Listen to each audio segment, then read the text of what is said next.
So we're going to work a stressful thought together. Atapitia kuhusu hiyo wazo ya stress pamoja. Rita is 24 years old. Na Rita ako na miaka 24. And has a six-year-old daughter.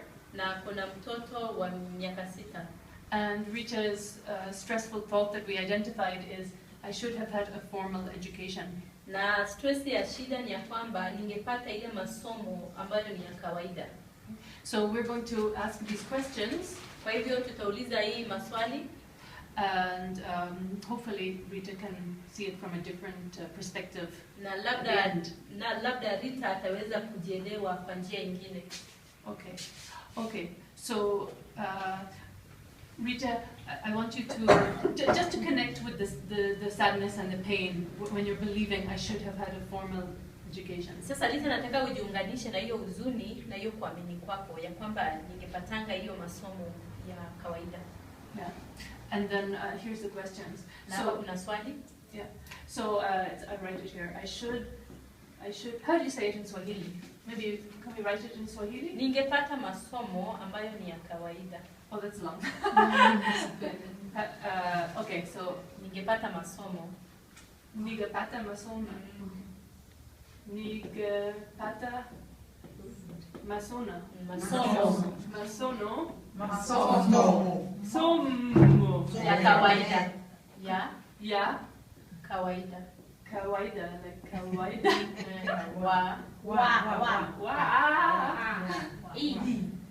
E. Yeah. E after. Yeah. The E. Kawaida. It's okay. Yeah. We don't worry about the spelling. Ya kawaida. Evil. Oh, that's all. Full stop. Ningepata masomo ya kawaida. Yeah. Okay.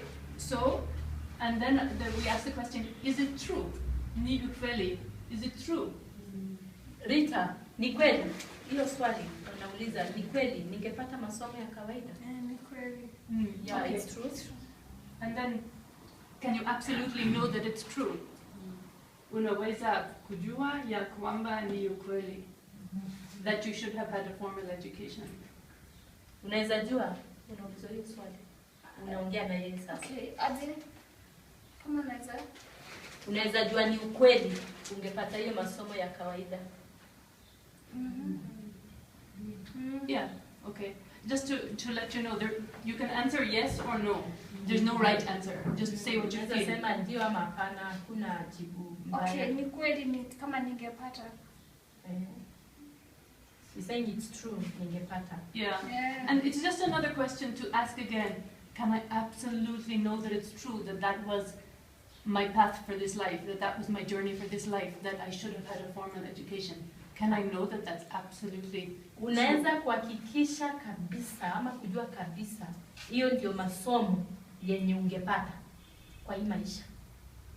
Unaweza kuhakikisha? Ndio. Yeah. Okay.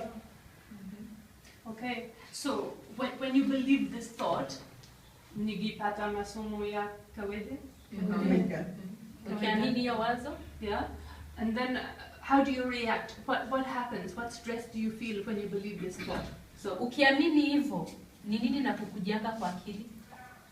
Unasikianga stress gani ama huzuni gani? Naona kama si kwa mtu wa kawaida. She feels that it's like she was someone abnormal. Abnormal. Yeah. Maybe she was abnormal. Yeah. So what emotions? You feel sadness? Unasikia huzuni? Yeah. Is there anger? Unasikia hasira? Saa zingine. Sometimes I feel hunger. Where do you feel it in your body, the anger? Unasikia hiyo hasira wapi? Zingine na umango na hapa hivi. She feels some pain here. Yeah. And what does your mind think about for your future when you believe I should have had a formal education? Sasa akili yako inakuonyesha nini hapo kesho ukifikiria ningepatanga masomo ya kawaida? Unakwambia nini? Ningepata ningekuwa na maisha mazuri na ningeweza kuishi vizuri hata kama watoto wangu.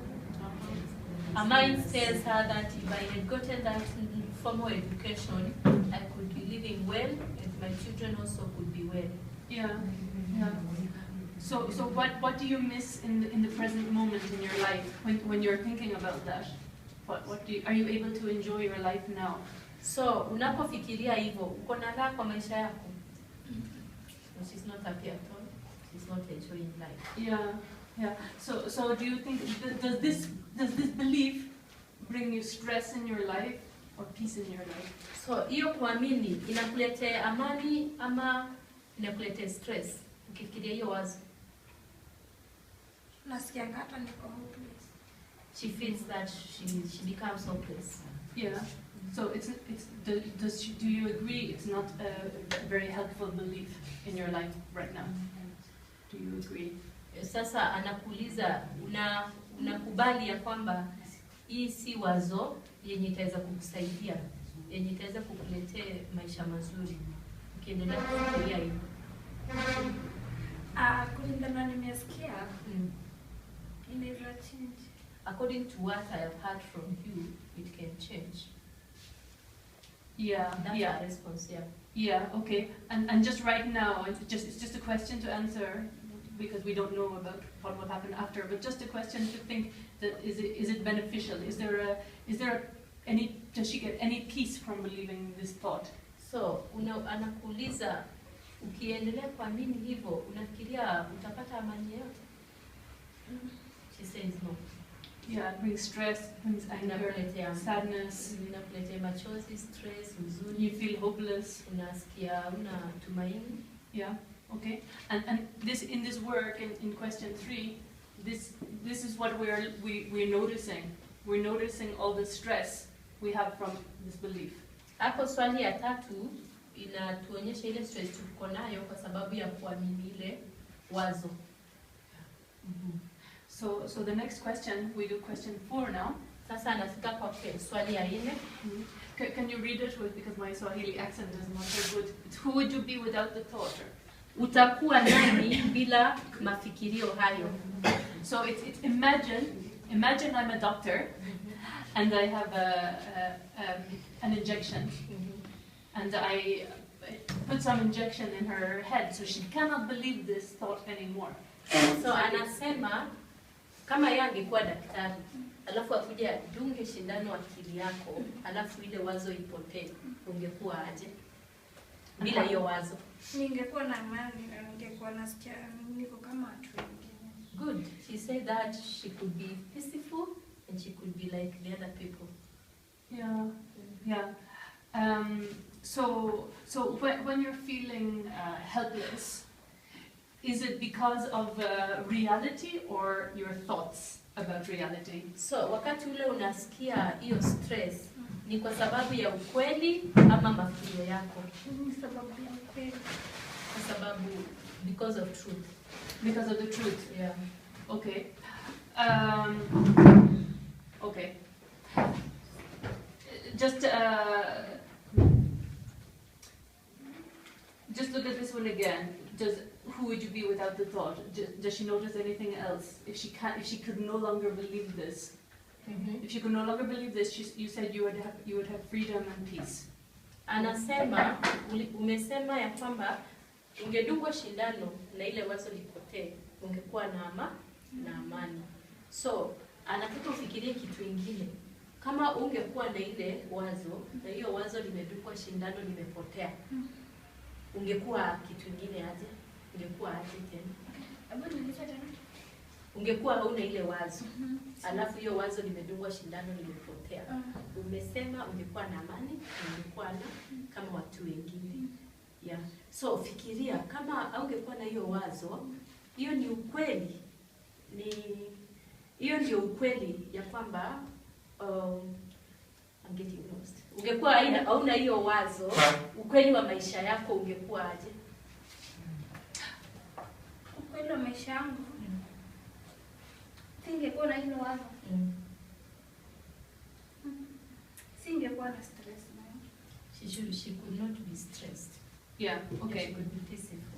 Okay. So I will explain it a little bit more later. Let's continue with what's called the turnarounds. Sasa tunafanya mzunguko. the next part we answered these 4 questions. The next part is yaguza mafikira. Yageuze mafikira hayo. Hayo. Yageuze hayo mafikira. Yeah. Okay. So instead of saying I should have had a formal education, we change it to I should not have. I should not have had a formal education. Sasa tunaanza kugeuza mafikirio yako. Fikiro yako ilikuwa ningekuwa na masomo ya kawaida. Sasa tunaanza kugeuza mafikirio. Sasa tunasema singekuwa na masomo ya kawaida. So masomo yako sasa ni haya yenye inabidi ukue nayo. Haya yenye ya mtu mzima. Sasa tumegeuza hiyo wazo yako kwa sababu hiyo masomo hukupatanga. Kwa hivyo wazo yako usema ni ngekuwa na masomo haya. Haya ninayosoma sasa. Yeah. Yeah. So what we're doing, what did you just explain to her? I've just explained this, that I've changed this. I should not have had formal education. Yeah. So right now I'm thinking I should now have this informal education. Yeah. Okay. Yeah. So what we do now is we look for examples of how it can be as true. How it can be as true that I should not have had a formal education. We look at why. If God is friendly or if the universe is friendly, why might it be a good thing for me that I did not have formal education? Sasa tunaanza kugeuza kama ulimwengu ama dunia ama Mungu ni rafiki yetu. Sasa tunaanza kuona ya kwamba ilibidi ukue na hii. Ni kwa nini au kupata hiyo masomo ya kawaida? Sema kuna sababu. Tunaanza kutafuta hiyo sababu. Kwa nini hukupata masomo ya kawaida? So can she find any examples, any reason why it might be a Sasa good thing? unaanza kutafuta mfano au kusoma. Kuna kitu yoyote umepata katika hiyo kutokusoma kwako yenye pia imekusaidia kwa maisha? Kutosoma. Venye nimeishi. Nikusaidia kitu moja. Umejifundisha kung'ang'ana ukiwa mdogo. Hustle. Yeah, she learns to hustle. She learns to Hustle. She's a hustler. Can you teach me? I need to learn this too. Alijifundisha kuhustle. Si tunajua sisi wote kuhustle ni nini? Kupigana na maisha ili kusudi uweke mkate kwa meza. Si ndio? Alijifundisha kuhustle. So hiyo kutosoma ilimsaidia. Si ndio? Sasa anaweza ng'ang'ana kalete mkate kwa meza. I'm just trying to explain. Yeah. That since she didn't have the formal education, she learned hustling when she was very young. Yeah. So what we're looking at is, if life is to trust that life is friendly, that life is good, and we don't know why, we can't know why we have why we didn't have this formal education, but maybe for my future there's a reason. Maybe I'm going to learn to read, I will have a business, and then I will be very grateful that I learned this hustling. Yeah, tunajaribu kugeuza hiyo mawazo yenye inatupatia stress na tunaanza kutafuta uzuri wa maisha ndani yake. Uzuri wa maisha ndani ya hiyo kutosoma. Si sawa? Na hapo ndio tunapata Rita akituambia yeye alishasoma kukua hustler. Kwa hivyo, maybe kutosoma hapo kesho tutatambua uzuri wake. Kutosoma tukiwa wadogo.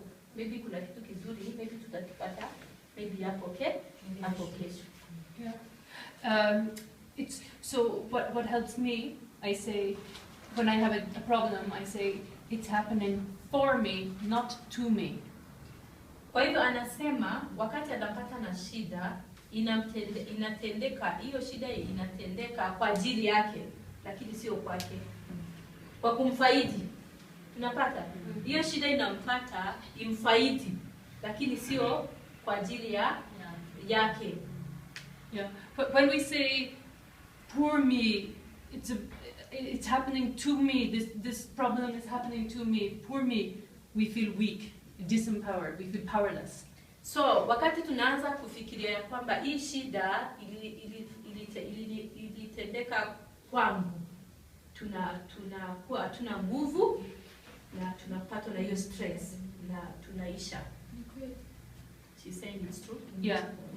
But when we have the same situation, because the reality is you did not have formal education. But if we say, why could this be a good thing in my life right now? Anasema ukweli ni kwamba hatukupata yale masomo. Hiyo ni ukweli, inabidi tukubali. Na kuna vile tunaweza ipa ile masomo ya kutoka hapo unabeba bag ukiwa class 1. Unaweza rudi hapo? Huwezi rudi. Kwa hivyo kitu ya kwanza ni kukubali hiyo ni ukweli. Hiyo ni ukweli. Lakini labda hiyo utosoma itanisaidia. So I want you all to help Rita to find examples. Or Rita, can you find more examples of why it can be a good thing that you did not have formal education?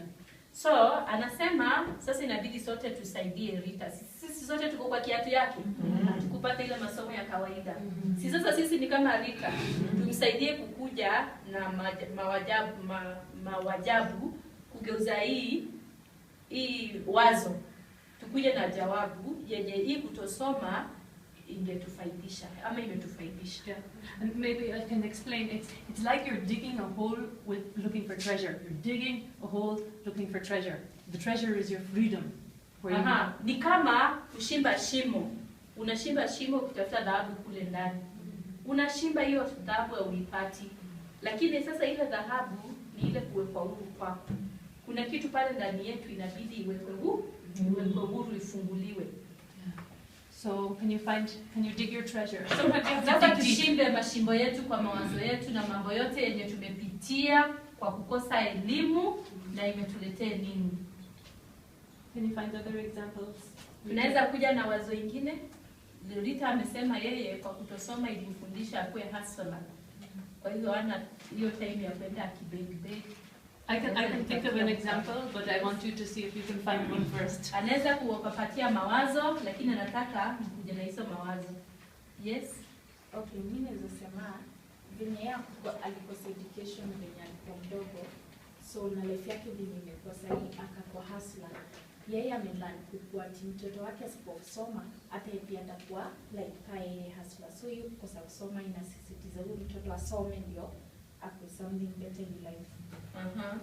She's saying, she's Juliet, she's saying that Rita must have learned a lesson that because she didn't get formal education and now she has a daughter, she will be strictly on her daughter's education.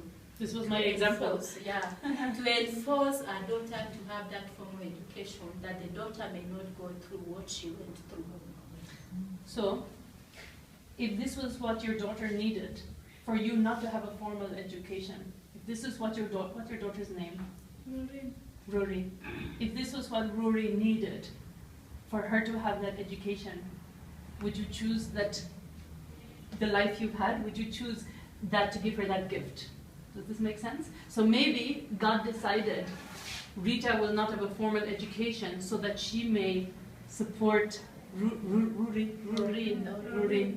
so that she may support her to have the education. So, anasema maybe kwa njia moja ama ingine Mungu aliruhusu hivyo ili kusudi usiweze kuruhusu mtoto wako akose elimu, uweze kumsupport ili apate elimu. Anajaribu kukupatia wazo. Ili ukubali hiyo hali yako. Ili ujikubali, ili uweze kujikubali. Yeah.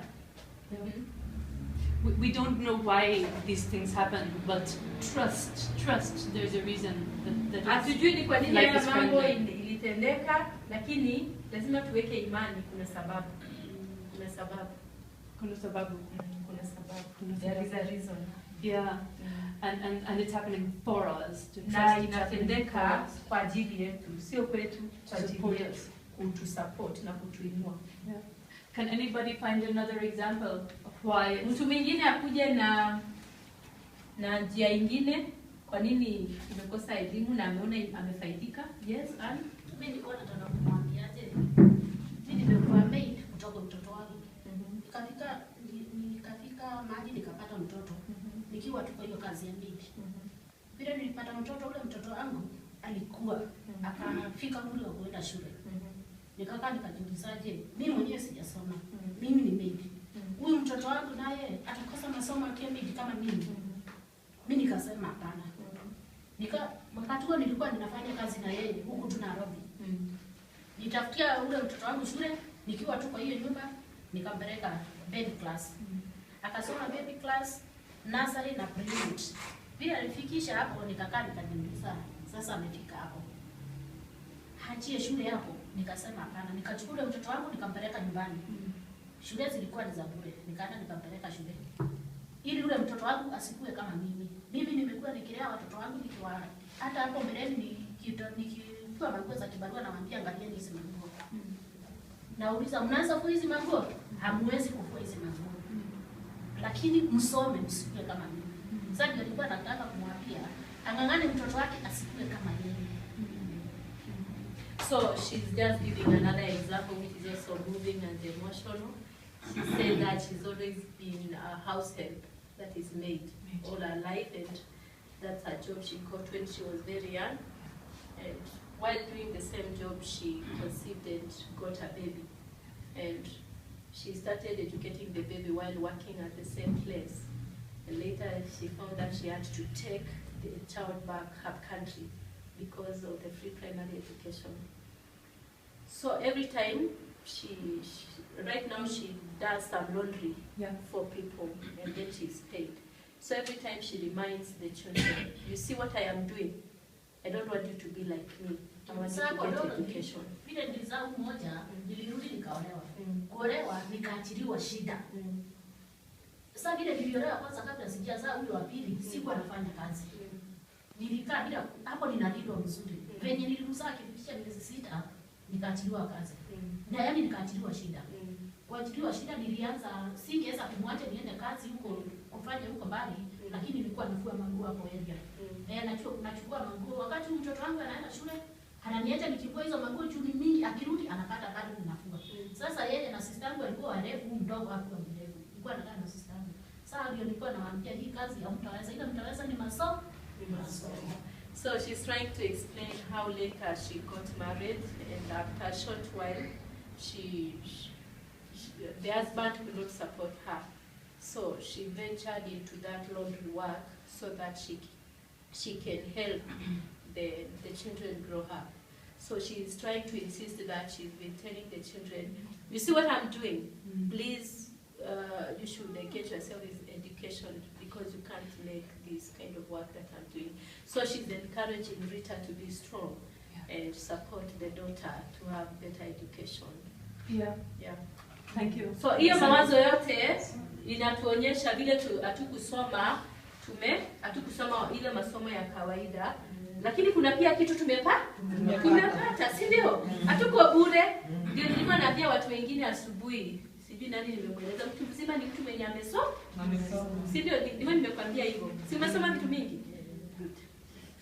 Can I offer an example? I have an example of why it's as true that you should not have had a formal education.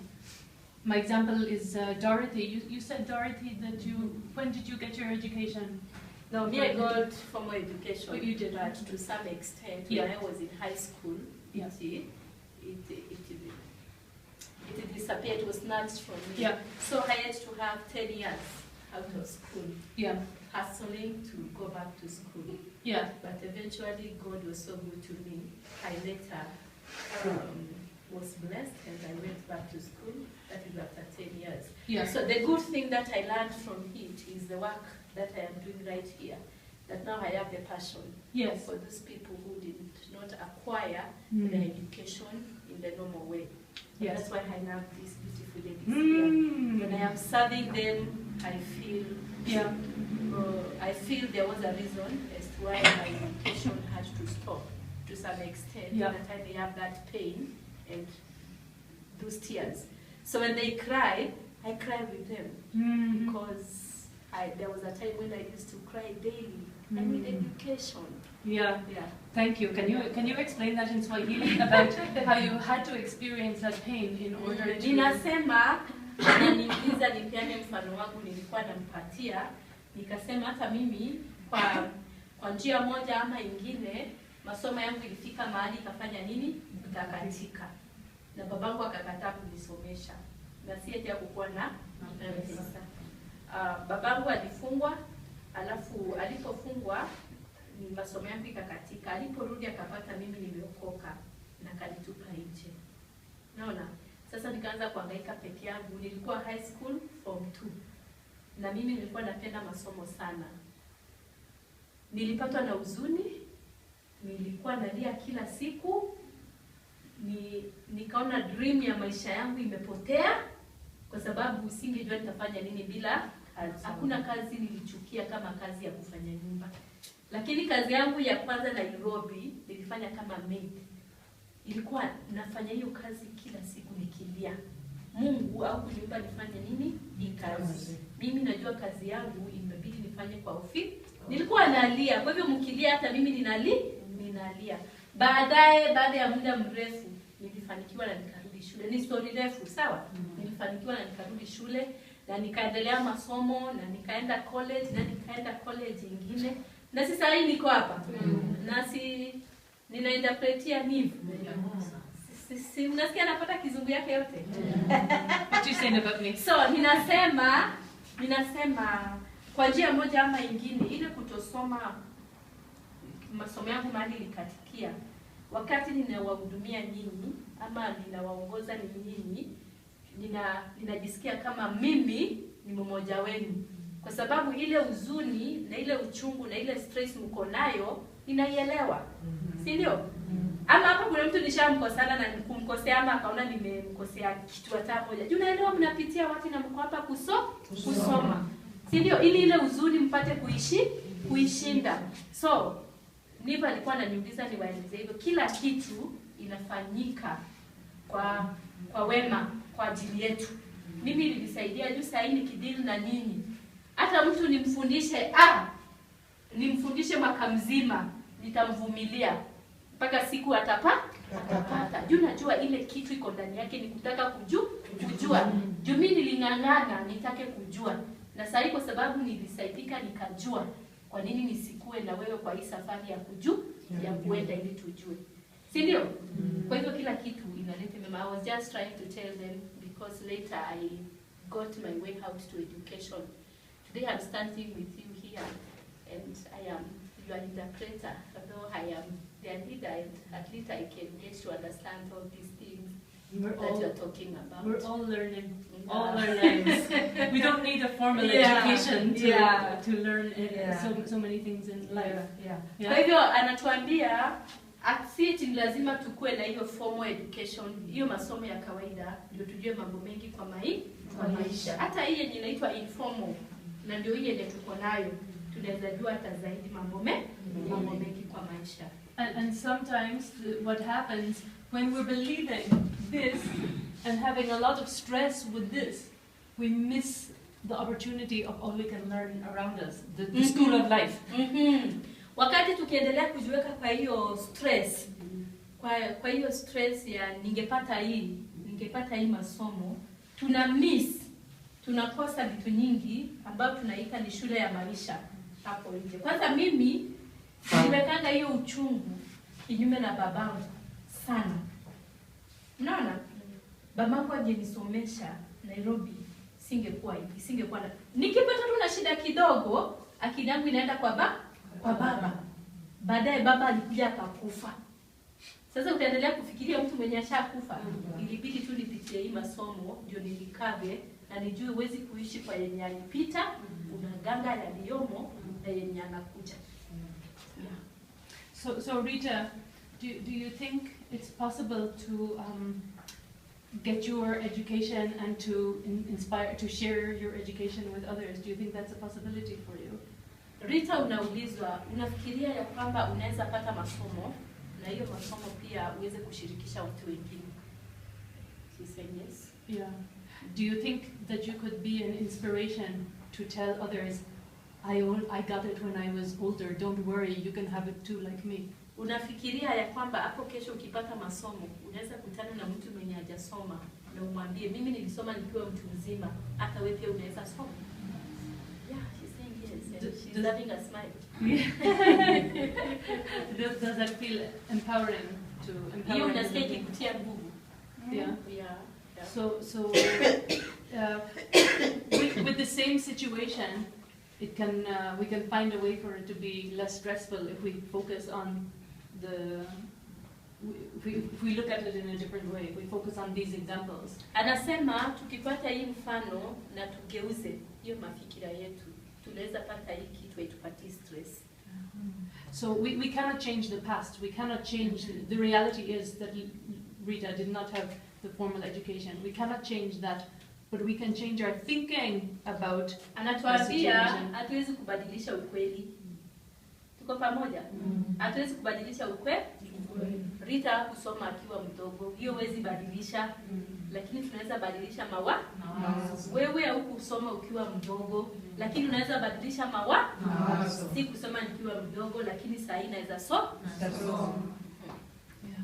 And also for Rita would be, just to dig, to find examples, like dig for the treasure of, even though you don't have formal education, what can you teach? What can you teach to your daughter and to others?